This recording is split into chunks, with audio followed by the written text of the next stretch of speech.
চবতকৈ বেছি মই বিজেপিক দিয়া মানুহজন কেনেকৈ বেয়া হ'লোঁ তেওঁ ক'ব লাগিব।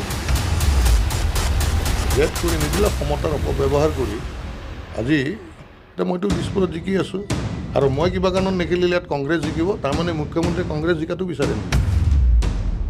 জীৱনলৈ থ্ৰেট আহিব কি বুলি ভাবোঁ কেনেকৈ নাই আৰু তোক চাই ল'ম, তই চাই তই কেনেকৈ নমিনেশ্যন দিয় চাম, তোৰ নমিনেশ্যন পাছ হ'ব নিদিওঁ, তই নাক ওলাব নোৱাৰ কৰি নিদিওঁ, সমাজে তোক উলিয়াই সেই কৰিব। কি কৰিম মানে কি হ'ল যে বিজেপি এৰাৰ কাৰণটো হ'ল যে বিজেপি যিটো আছিল আমাৰ পুৰণা বিজেপিৰ আজি তাৰিখত দুই এজন পুৰণা বিজেপি এতিয়া দায়িত্বত আছে নিশ্চিতভাৱে, তেওঁলোকে সংবাদ মাধ্যমৰ আগত সেইখিনি কথা স্বীকাৰ নকৰিব, কিন্তু সেই পুৰণা বিজেপিৰ সংখ্যাটো যদি চায় একপাচি শাকত 3টা জালুক 4টা জালুক আৰু একো কাম নোহোৱাৰ দৰে আছে। 2জন মন্ত্ৰী হ'ব, এজন সভাপতি পাব, ভাইচ প্ৰেচিডেণ্ট এজন পাব, পুৰণাৰ পৰা পাব, তেওঁলোকেতো ক'বই, কিন্তু বাকী লাখ লাখ যিমান পুৰণা কাৰ্যকৰ্তা আছে বিজেপিত আজি তেওঁলোক মূল্যহীন। আৰু মই যেতিয়া চাওক মোৰ এটা দীঘলীয়া পৰিক্ৰমা, আজিৰ নহয়তো 35 বছৰ। এতিয়া তেওঁলোকে কৈছে মাজতে এজিপিত গৈছোঁ, সেইকাৰণে মই উপযাচি কওঁ হয় মই এজিপিত গৈছিলোঁ 6 মাহৰ কাৰণে। আৰু ঘৰৰ ল'ৰা এটা যদি আজি ঘৰৰ পৰা ওলাই যায় আৰু ওলাই যোৱাৰ পিছত যদি মাক বাপেকৰ লগত কাজিয়া কৰি ওলাই গ'ল, 6টা বজাত সদায় আহে, 7টা বজালৈ এনেই ৰখিব, কাজিয়া কৰাৰ কাৰণে 1 ঘণ্টা দেৰিকৈ, 8টা বজালৈ ৰখিব, 9টালৈ ৰখিব, যদি 10টা বাজি যায় মাক বাপেকে হাহাকাৰ লগাব, সি খং কৰি গ'ল কিয় ওলাই গ'ল। তাৰপিছত লগৰ ল'ৰা ছোৱালীক ফোন কৰিব, কিবা কৰিব, আৰু যদি নাহে তেতিয়াহ'লে বিচাৰি যাব। সেইটোতো নকৰিলে। মইতো বিজেপিত বেয়া কাম কৰি ওলাই যোৱা নাছিলোঁ। এটা এই ছিষ্টেমটোৰে মই প্ৰতিবাদ কৰিছিলোঁ যে য'ত 126টা সমষ্টিৰ ইন্দ্ৰমণি বৰা ডাঙৰীয়া থাকোঁতে ময়ে প্ৰস্তাৱ দিছিলোঁ যে মিটিঙত সভাত যে য'ত আমাৰ যোগ্য প্ৰাৰ্থী আছে 126টাৰ, সেই সময়ত মই কৈছিলোঁ 25-30টাৰ ওপৰত নাই, বাকীকেইটা যদি কোনোবা সমষ্টিত এজন পাণ দোকানী এগৰাকীৰো যদি সেই সমষ্টিটোত অতি প্ৰভাৱ, তেতিয়া তেওঁক আমি কণ্টেক্ট কৰিব লাগে আৰু তেওঁক আমাৰ দললৈ আনিব লাগে। যদি কোনোবা মাষ্টৰ আছে, কোনোবা উকিল আছে, কোনোবা ডক্টৰ, ইঞ্জিনিয়াৰ, সামাজিক, মই দিয়া প্ৰস্তাৱটোত মোৰ প্ৰস্তাৱটোৱে মানে মানি ল'লে, কিন্তু মানি আকৌ কি হ'ল মোৰ জেগাতে তাৰমানে এজনক লৈ আহিলে, আৰু সেইজন আনিলে আমাৰ ইয়াৰে যিজন মানে দিছপুৰ সমষ্টিৰ কি কয় বিধায়ক। ঠিক আছিল, সেই বিধায়কগৰাকী যোৱা তাৰ আগৰ 3টা কণ্টিনিউৱাছ তাৰমানে 15 বছৰ হাৰা, এনেকুৱা নহয় যে একদম তেওঁ জিকি একদম ৰখি আছে অতি শক্তিশালী। তাৰপিছত সেইগৰাকীক আমাৰ যিটো ৰাজনৈতিক আমাৰ হেৰি আছিল যে আমি নিজে আগবাঢ়িব লাগে, এজনে যেতিয়া আগবাঢ়িব নিশ্চিতভাৱে আন এজন তলত আহিবই লাগিব। 100 মিটাৰ দৌৰত যোনে ফাৰ্ষ্ট দৌৰিব তেওঁৱে আগতে পাব না, আৰু তেওঁ যেতিয়া আগত গৈ পাব তেতিয়া বাকীজন তাৰমানে এনেও তেওঁতকৈ শ্ল' হ'বই লাগিব, তেহে তেওঁ গৈ পাব। এতিয়া ইমান কষ্ট কৰি মই তেতিয়া 2007 চনত জিলা সভাপতি আছিলোঁ। এই জিলা সভাপতি থাকোঁতে তাতে মানে ৰমেন ডেকা ডাঙৰীয়া বৰ্তমানৰ গভৰ্ণৰ, তেখেত আমাৰ ৰাজ্যিক সভাপতি আছিল, তেখেতে সিদ্ধান্ত ল'লে এলায়েন্স কৰিব পঞ্চায়ত নিৰ্বাচনত, আৰু কি কৰিলে ষ্টেট এক্সিকিউটিভত পাছ হ'ল যে এইটো যিহেতু পঞ্চায়ত লেভেলৰ, সেইটো প্ৰত্যেক জিলাই নিজৰ নিজৰ হাতত অধিকাৰটো দিলে যে মানে তেওঁলোকে এলায়েন্স কৰে বা নকৰে। এতিয়া মই আছিলোঁ জিলা সভাপতি, এতিয়া ৰমেন ডেকাৰ লগত মোৰ বিৰাট সংঘাত। মই মানে মোৰ এটা ফৰ্মুলা আছিল যে এইটো এটা সুবৰ্ণ সুযোগ যে যদি আমি অন্ততঃ, কাৰণ সেইখিনি সময়ত বিজেপিৰ ভাল অৱস্থা নহয়, উঠি অহা এটা গ্ৰয়িং ষ্টেজ, এতিয়া মই যদি ভাবোঁ যে গোটেইকেইটাত যদি কোনোমতে বহুত কষ্ট কৰি যদি এজন কেণ্ডিডেট থিয় কৰাব পাৰোঁ, তেতিয়াহ'লে মোৰ একেকোবে এই লুডুৰ খাপ খেলৰ দৰে তাৰমানে একেকোবে মই জখলাত সেই 1 মাহৰ ভিতৰত তাৰমানে 5 বছৰৰ কামটো মই 1 মাহত কৰি দিব পাৰিম। আৰু সেই হিচাপে সিদ্ধান্ত ল'লোঁ। নামানে হৰে কৃষ্ণ বৰালি ডাঙৰ তেতিয়া আমাৰ অৰ্গেনাইজিং জেনেৰেল ছেক্ৰেটাৰী, তেওঁ লাষ্টত 2জনকে বহাই ক'লে কিবা এটা মীমাংসা। মই ক'লোঁ আপুনি গুৱাহাটীৰ পাণবজাৰত থাকে, একেবাৰে অৰিজিনেল মানুহ আপুনি শুৱালকুছিৰ, যাওক সেই পাৰ্টটো আপোনালোকে যি কৰে কৰি থাকক, মই কিন্তু মোৰ দিছপুৰত এলায়েন্স নকৰোঁ। তাৰে সুফল আজি মোৰ পিছত এই মানে আমাৰ যোৱাবাৰলৈ থকা বিধায়কে গ্ৰহণ কৰিলে। তে আপুনি যিগৰাকী সেই ব্যক্তি মই কৈ আছোঁ, আমাৰ দিছপুৰৰ সেই ডিমৰীয়া আৰু চন্দ্ৰপুৰ এই দিছপুৰীয়াৰ অন্তৰ্গত আছিল, তাতে 150টা মানে 15টা পঞ্চায়তৰ 150টা ৱাৰ্ড আছিল। 150টা ৱাৰ্ডত সেইগৰাকীয়ে তাৰমানে এটাও জিকাব নোৱাৰিলে, আৰু য'ত আমাৰ সংগঠন নোহোৱা আমি 27টা ৱাৰ্ড মেম্বাৰ আৰু 8টাকৈ প্ৰেচিডেণ্ট কাউন্সিলৰ জিকালোঁ। এতিয়া মই কিয় মানি ল'ম হে, মোৰ জীৱন দাই আমাৰ টীমে কষ্ট কৰি দিন ৰাত নাখায়, ভোকে পিয়াহে ক'ৰবাত যে লাল চাহ আৰু বিস্কুট খাই সংগঠন কৰিম, সংগঠনক আগুৱাম, আৰু এজন পূৰা সম্পূৰ্ণ ৰাজনৈতিকভাৱে শেষ তেওঁকে আকৌ আনি আমাৰ ওপৰতে দিব, দি অক্সিজেন দিব, দি তেওঁক দিব, যিটো কোনো যুক্তি নাই। তে গ'ল কথা গ'ল, পিছৰ বাৰো সেই কি কৰিলে, তাৰ আগৰবাৰ আকৌ মোৰে বন্ধু এজনক আনি দি দিলে। তেওঁ তাৰ আগৰবাৰ যিমান আছিল 52,000 ভোট পাইছিল, তেওঁ একেবাৰে 25,000লৈ নামি আহিল। তে পাৰফৰ্মেঞ্চ পোৱাৰ পিছত, ৰিজাল্ট পোৱাৰ পিছতো একেটা কাম কৰি আছে। সেইকাৰণে মই যোৱা 5 বছৰ যেতিয়া মোক নিদিলে, তেতিয়াৰ পৰা মই ৰাইজৰ মাজত ঘূৰি আছোঁ দিছপুৰত, যে ৰাইজ কি কৰিব কওক, মোক যদি 26ত টিকেট নিদিয়ে। এইটো মোক সেইদিনাখন টিকেট নিদিয়াৰ ক্ষোভ নহয়, আৰু ৰাইজে মোক তেতিয়াই কৈছে না আপুনি খেলিব লাগিব, এয়া মোক খেলিব লাগিব। আৰু সেইকাৰণে মই স্পষ্ট সিদ্ধান্ত লৈছোঁ যে 35 বছৰ দিয়াৰ পিছত টিকেট নিদিব, আৰু এদিন আগলৈ কৈ থাকিব DNA-ত মোৰ কংগ্ৰেছ আছে, তেওঁ আহি জইন কৰিব, কৰি পিছদিনাখন টিকেট পাব, আৰু অন্যায়ৰ বিৰুদ্ধে মই মাত নামাতিম। মই মেৰুদণ্ডহীন ব্যক্তি নহয়। মেৰুদণ্ড মোক এতিয়া যুদ্ধত হৰুৱাই মই নহওঁ বেলেগ কথা, অন্ততঃ মই ক'ব পাৰিমতো যে যুদ্ধ দিছোঁ। মই ক'ব পাৰিমতো যিটো দল আমি নিৰ্মাণ কৰিলোঁ, যিটো দল আমি গঢ়িলোঁ, নিৰ্মাণ নকওঁ গঢ়িলোঁ, তাৰমানে এই গঢ়া দলটোৰে পৰা আমি এটা সময়ত টিকেট দিছিলোঁ। এতিয়া যোনে টিকেট আমাৰ পৰা বিচাৰিব লাগে, তেওঁলোকে এতিয়া আমাক টিকেট দিব, তাতে আকৌ তেওঁলোকে নিশ্চয়তা নাই, নিদিব। সেইকাৰণে মই এইটো স্পষ্টভাৱে স্থিতি লৈছোঁ।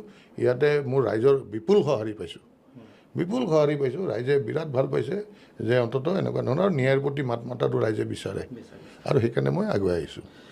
এতিয়া আপোনাক বুজনি দিবৰ কাৰণে ৰাষ্ট্ৰীয় পৰ্যায়ত দুগৰাকীকৈ নেতাও আহিছিলে, গতিকে কি বুজনি দিলে আপোনাক? তেওঁলোকে কৈছে জয়ন্ত তই তোৰ ইমান কেলিবাৰ আছে, ৰাষ্ট্ৰীয় পৰ্যায়ত অৰ্থাৎ ৰাষ্ট্ৰীয় কিবা, মই লগালগ নাই কৈ দিলোঁ, হয় MP নহ'লে কিবা ৰাজ্যসভা, বা যিহেতু নতুন কমিটি গঠন হ'বলৈ গৈ আছে, আমাৰ নীতিন নবীন ডাঙৰীয়া ঘোষণা হৈছে, এতিয়া নতুন কমিটি এই মাহৰ ভিতৰত হ'ব চাগে তেনেকুৱা। কিন্তু মই কথাটো আগবাঢ়িবই নিদিলোঁ। মই কৈছিলোঁ টিকেটটো দিয়ে যদি মই মানিম, নহ'লে আৰু সিদ্ধান্ত মই অটল থাকিলোঁ। এতিয়া দেখা পোৱা যায় যে যিবোৰ আপোনাৰ এতিয়া চৰ্চা চলি আছে সামাজিক মাধ্যমত, আপুনি যি টিকট নোপোৱাৰ ক্ষোভতে বা দুখতে আপুনি যিমানবোৰ কথা কৈছে, আপুনি সেই অনুপাতে এতিয়া দেখা পোৱা গৈছে যে দিলীপ শইকীয়া ডাঙৰীয়াই তেওঁ কৈছে যে আপুনি বহুতবাৰ আচলতে বিজেপিৰ কাৰণে আপুনি বহুত কৰিছে, বহুত কষ্ট কৰিছে বুলি কৈছে, সেয়া শত্ৰুৱেও ক'ব লাগিব বুলি কৈছে। তাৰ বিপৰীতে আকৌ মুখ্যমন্ত্ৰীগৰাকীয়ে কৈছে যে তেওঁ আচলতে বিজেপিক ভাল পোৱাই নাছিল বুলি কৈছে। আপুনি চিন্তা কৰক, সংগঠনৰ মুৰব্বীয়ে কৈছে মোৰ মানে বিজেপিৰ ভিতৰত থকা মানে স্বীকাৰ কৰিব লাগিব 100%। সেইখিনি সময়ত মুখ্যমন্ত্ৰী মহোদয়ক এটাই আহ্বান জনাম, মুখ্যমন্ত্ৰী মহোদয় আপুনি মোৰ মুখ্যমন্ত্ৰীয়ে হয়, অসমৰ মুখ্যমন্ত্ৰী হয়, আপোনাৰ মুখ্যমন্ত্ৰীৰ অধীনৰ মই এজন ব্যক্তি হয়, আপোনাক শ্ৰদ্ধা কৰিবলগীয়া পৰিৱেশ আপুনি নিৰ্মাণ কৰিব লাগিব। আপুনি কথাটো কোৱাৰ লগে লগে অসমৰ ৰাইজে চাই আছে ন, মোকো ধৰক আপোনাৰ নিচিনা 1 লাখ মানুহে চিনি পায়, ধৰক মই এক্সাম্পল দিছোঁ, মোক 100জন হ'লেও চিনি পায় নহয়। সেই 100জনে দেখি আছে নহয় তেখেতে স্পষ্টভাৱে মিছা মাতি দিলে। মই সেইকাৰণে আপোনাকে কৈছিলোঁ এদিন যে কোনদিনা তেওঁ মোক কংগ্ৰেছৰ এজেণ্ট বুলি কৈ দিয়া ঠিক নাই, তাৰমানে যেতিয়া যি মন যায় তাকে কয়তো। কিন্তু ৰাইজ বোলা বস্তু এটা আছে নহয়, চাই আছে নহয়। আজি যি দিলীপ শইকীয়া ডাঙৰীয়াই স্পষ্টভাৱে কৈছিল, তেওঁ বহুত বেছি কৈছে, ক'ব নালাগিছিল। আজি তেওঁ স্বীকাৰ কৰিছে নহয় যে জয়ন্ত দাসৰ দলৰ প্ৰতি থকা যিখিনি ত্যাগ, সেই 100% আমি স্বীকাৰ কৰিব লাগিব। কষ্ট কৰিছোঁ ভাই, কপালৰ ঘাম মাটিত পৰিছোঁ। বেলেগে বনাই থকা ঘৰত আহি সোমোৱা নাই, আমি বেলেগে ঘৰাই থকা ঘৰত আনি সোমোৱা নাই, আৰু আমি নিজে ঘৰ বনাব পৰা শক্তি আমাৰ কান্ধত আছে। আৰু সেইকাৰণে যে মই যেতিয়া দেখিছোঁ যে মই ৰাইজৰ সেৱা কৰিব বিচাৰিছোঁ, মই ভাইচ প্ৰেচিডেণ্ট, এই মুখপাত্ৰ, তাৰপিছত এই চেয়াৰমেন, এইবিলাক হয় মানে অনুগ্ৰহত বিচাৰি মই হ'ব বিচৰা নাই। মই ৰাইজৰ স্বীকৃতিৰে কাম কৰিব বিচাৰিছোঁ সৰুৰ পৰাই। ৰাইজৰ স্বীকৃতি পোৱাৰ ওচৰলৈ গৈয়ে পাব নোৱাৰোঁ দেখোন। দলৰ কোনোবা ব্যক্তি বিশেষৰ মোৰ শত্ৰুতাৰ মই বলি হওঁ। মই কিহৰ কাৰণে শত্ৰুতা? মই কিনো বেয়া কাম কৰিলোঁ? কাৰ খোৱাপানীখিনি পানী পুখুৰীত বি ঢালিলোঁ? কিয় মই আজি ইমান খঙেৰে মই ক'ব লগা হ'ল? কি যুক্তি আছিল? মই তেওঁৰ যে কথা কৈছোঁ, তেওঁৰ কি খোৱাপানী পুখুৰীত বি ঢালিছোঁ মই? নে এদিন কোনোবা ৰাজহুৱাভাৱে ক'ৰবাত কৈছোঁ? সদায়তো টকশ্ব'ত যেতিয়া যাব লাগে তেওঁৱে কৰা কামৰ হৈ সদায় গুণ গাইছিলোঁ, তাৰ মোৰ ফল এয়া দিলে। 5 বছৰ তেওঁ কৰা কামৰ মই যে তেওঁৰ গুণগান গালোঁ, মাননীয় মুখ্যমন্ত্ৰী বুলি কৈ তাৰে ফল এয়া দিলে। ঠিক আছে, তেওঁৰ দৃষ্টিত মই বিজেপি নহয়, তেওঁ এটা উত্তৰ দিয়ক ৰাইজক যে DNA-ত কংগ্ৰেছ থকা কোৱা মানুহজনে একেদিনে বিজেপিত আহি একেদিনে টিকেট পাব পাৰে, আৰু তেওঁ মোতকৈ ভাল বিজেপি, 35 বছৰ জীৱনৰ মোৰ আজিৰ তাৰিখত মোৰ জীৱনৰ সৰ্বমুঠ বয়সৰ তাতকৈ বেছি মই বিজেপিক দিয়া মানুহজন কেনেকৈ বেয়া হ'লোঁ, কেনেকৈ বেয়া পালোঁ তেওঁ ক'ব লাগিব, কিন্তু তেওঁ উত্তৰ দিব লাগিব আৰু আপোনালোকে প্ৰশ্ন কৰা উচিত। ৰাইজে কিন্তু এই প্ৰশ্নটো কৰিছে, তেওঁ এতিয়া ৰাইজক তেওঁ উত্তৰ দিব লাগিব। এতিয়া দেখা পোৱা যায় যে দিছপুৰ এটা গুৰুত্বপূৰ্ণ সমষ্টি, অতি গুৰুত্বপূৰ্ণ সমষ্টি, আৰু এই গুৰুত্বপূৰ্ণ সমষ্টিটোক লৈ পেলাই কিবা হেতালি খেলি থকা বুলি আপুনি ভাবে বিজেপি দলে, নে অন্য কিবা ইয়াত কিবা আঁৰত কিবা আছে? মই চাওক এটা কথা, যে মই দিলীপ শইকীয়া ডাঙৰীয়া আৰু গোটেই টীমটোক মই ধন্যবাদ জনাওঁ, কাৰণ চব কথা ওলাই পৰেতো, সকলো কথা ওলাই পৰে। তেওঁলোকে বহুত চেষ্টা কৰিছিল, কিন্তু একদম অকল মোক নিদিওঁ বুলি তাৰমানে জেদ কৰি তাৰমানে কোনো কাৰণ নাই, কিন্তু দেই জয়ন্ত দাসক জেদ কৰি এনেকুৱা মোক তাৰমানে হেৰি কৰিব পৰা কোনো কাৰণেই নাছিল। জেদ কৰি নিদিলে, সমতাৰ অপব্যৱহাৰ কৰি আজি এতিয়া মইতো দিছপুৰত জিকি আছোঁ, আৰু মই কিবা কাৰণত নেখেলিলে ইয়াত কংগ্ৰেছ জিকিব, তাৰমানে মুখ্যমন্ত্ৰীয়ে কংগ্ৰেছ জিকাটো বিচাৰে নেকি? আজি যদি মই নেখেলোঁ তেতিয়াহ'লে মই লিখি থক মীৰা বৰঠাকুৰ জিকি আছে, লিখি থক আপোনালোকে সদায় এইকেইদিন সংবাদ সংগ্ৰহ কৰি আছে, একমাত্ৰ বাধা দিব পৰা ময়ে আছোঁ, মোকেই বঞ্চিত কৰিলে, তাৰমানে তেওঁ কি কংগ্ৰেছ জিকাটো বিচাৰিছে নেকি? তাৰমানে আওপকীয়াকৈ মুখ্যমন্ত্ৰীগৰাকীয়ে কংগ্ৰেছ কৰি আছে বুলি নাজানো, এতিয়া তেওঁ উত্তৰ দিব লাগিব ন। তেওঁৰ এই সিদ্ধান্তটোতো মীৰা বৰঠাকুৰ আপুনি স্বীকাৰ কৰে নকৰে এতিয়া নাজানো, সমগ্ৰ গুৱাহাটীততো এটা গোটেই গুৱাহাটীত, অকল দিছপুৰত নহয়, গোটেই গুৱাহাটীত বাহিৰৰ পৰা দিয়াৰ কাৰণে প্ৰত্যেকটো পৰিয়াল গুৱাহাটীৰ আজি মানে সংক্ষোভত আছে। যে কি হ'ল এইটো, আমাৰ কি গুৱাহাটীৰ কোনো মানুহ নোহোৱা হ'ল নেকি? বাহিৰৰ পৰা হায়াৰ কৰিব লগা হ'ল। তাৰে ৰিভাৰ্ছ যিটো ৰিয়েকশ্যন, সেই ৰিয়েকশ্যনত যদি আজি মীৰা বৰঠাকুৰ জিকি যায়, তে তাৰে দায়িত্ব কোনে ল'ব? দিয়ক, লিখি দিয়ক তেওঁ। নে ক'ৰবাত আপোনাৰ ওপৰত ভৰসা হেৰুৱাই পেলাইছে? তেওঁ মোৰ ওপৰত ভৰসা আছে নাই সেইটো মোৰ কোনো কথা নাই নহয়। মই মুখ্যমন্ত্ৰীক দেখি বিজেপি কৰিব অহা নাইতো, মোৰ ভৰসা কৰিব লাগে মোৰ ৰাইজে। বিধায়ক হ'ব পাৰোঁ নোৱাৰোঁ, আজি মই কোনোবা এটা অঞ্চলত গ'লে যিটো সন্মান পাওঁ, মোৰ পোৱা সন্মান আৰু তেওঁ পোৱা সন্মানৰ মাজতো বহুত পাৰ্থক্য আছে। আঁচনিৰ সন্মান তেওঁ পায়, মই কোনো আঁচনিটো দিব পৰা নাই, মই অন্তৰৰ সন্মান পাওঁ, সেইটো পাৰ্থক্য তেওঁ বুজিব লাগিব। এতিয়া আপুনি আঁচনিৰ কথা কৈছে, গতিকে মুখ্যমন্ত্ৰীগৰাকীয়ে যিবিলাক আঁচনি উলিয়াইছে সেই আঁচনিবিলাকৰ আপুনি পক্ষপাতিনে? নাই, এতিয়া চাওক, এইটো এটা বিষয় আৰু এনেকুৱা আৰু বিষয়ত মই যাব বিচৰা নাই। যে কথা হ'ল কি, আঁচনি আগতেতো ধৰক কংগ্ৰেছৰ দিনত সূতা আৰু কম্বল দিছিল, তাতকৈ অন্তত চিধা পোনপটীয়াকৈ অৰুণোদয় হওক বা কিবা হওক, মানে বেনিফিচিয়াৰী লাভ পাইছে। এতিয়া কম্পেৰেটিভলি এইটোতো ভাল, কিন্তু ভালটোক ভাল কওঁ, আৰু ডাঙৰ মানুহখিনিয়ে ভালটোক ভাল কোৱাৰ এইখিনি ঠিক ৰাখিব পাৰিব লাগিবতো। এতিয়া আপুনি এটা কোঠাৰ নাম কৰিছিল, যিটো কোঠাক লৈ পেলাই এতিয়া চৰ্চা হৈছে সামাজিক মাধ্যমত, সেই বিষয়ে আপুনি কি ক'ব? নাই, আৰু এবাৰ কৈছোঁ, নকওঁ, কাৰণ মোক হ'ল কি, মই এদিনাখনো কৈছোঁ, জিঅ' আৰু জিনেদেও সৰুতে এখন হিন্দী চিনেমা আহিছিল, যে মোৰ কথা মিছাকৈ নোহোৱা নোপোজা কথা এটা চেনেলৰ লগো ব্যৱহাৰ কৰি সামাজিক মাধ্যমত দিয়াই মোৰ খং উঠিল।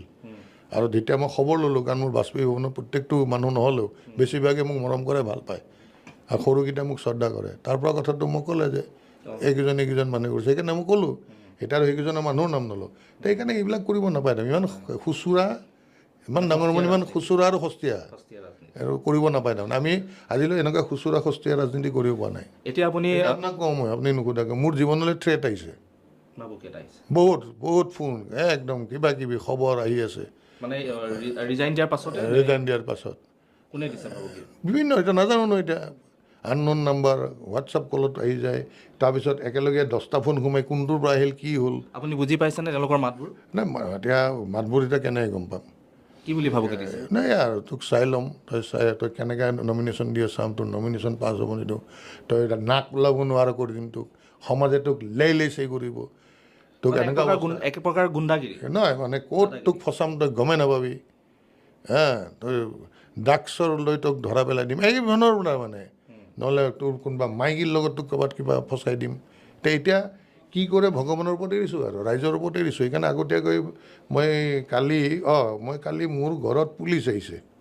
পুলিচ বাৰু চোৰৰ নিচিনা আহে নেকি কওকচোন? ভাগ্য ভাল লৈ CC কেমেৰাত দেখা পালোঁ বুলি। পুলিচ কিয় আহিছিলে? এতিয়া থানাত যেতিয়া হেৰি দিলোঁ, এজাহাৰ দিলোঁ, তেওঁলোকে এজাহাৰে নল'লে। মই সংবাদ মাধ্যমত লগালগ এজাহাৰ ভিডিঅ' ক্লিপ দি দিছোঁ। তে ষড়যন্ত্ৰ নহয় জানো? এজন পুলিচ অন ডিউটি যেতিয়াই তেতিয়া ৰাতি 2টা বজাতো আহিব পাৰে, ঘৰৰ পৰা বিচনাৰ পৰা শুৱাপাতিৰ পৰা মানুহ উঠাই নিব পাৰে নে নোৱাৰে? কিন্তু গৈ ক'বতো লাগিব মালিকটোক যে মই পুলিচ হয়, এইটো কাৰণত আহিছোঁ। এনেকুৱা লুকাই লুকাই যায় নেকি? যিটো CC কেমেৰাটো লৈছে, লুকাই লুকাই তলৰ পৰা ওলাই আহে নেকি? তাৰমানে ক'ৰবাত ড্ৰাগছৰ পেকেট বা কিবা পেলাব পাৰি, বিচাৰি গৈছিল চাগে। তে সেইকাৰণে ৰাইজে যাতে মোৰ হৈ মোক আশীৰ্বাদ কৰে, যাতে এনেকুৱা ধৰণৰ বিপদত পেলাব নোৱাৰে। আৰু মই এনেকুৱা যিমানেই মোৰ ওপৰত কঠোৰ ব্যৱস্থা ল'ব বিচাৰিব, মই সিমানেই দৃঢ় হ'ম।